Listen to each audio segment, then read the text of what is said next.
Well, we know that depression is a state of mental and emotional exhaustion. It's a state where one is dreaming too much, one is waking up tired, one is worrying about waking up tired, and everything is unraveling and going wrong. And the essence of one's life, the building blocks that create a life that works for somebody, around the work they do, around the relationships they have, like around the control they have in their life, it's all unraveling. And so all they can do is worry about it. And that worry is exhausting.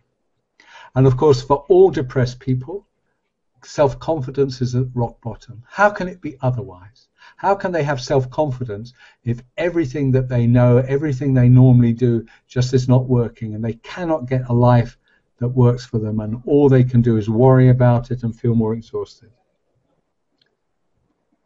So the first thing you have to do is to go to somebody who can take pressure off you, who can relieve you of some of this tension. And often it is not to go to somebody who asks you just to talk about it. And if you find somebody who just hides behind platitudes, depression is a very serious mental illness with many causes, and people with depression, they have low mood and they become irritable and they hide away, then you know that they have no idea what they're talking about.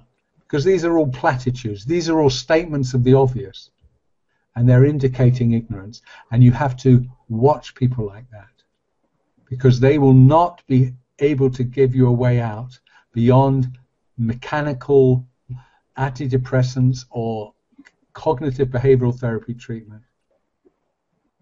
So you have to be able to watch that. And I would be very suspicious of people who hide behind antidepressants as the solution.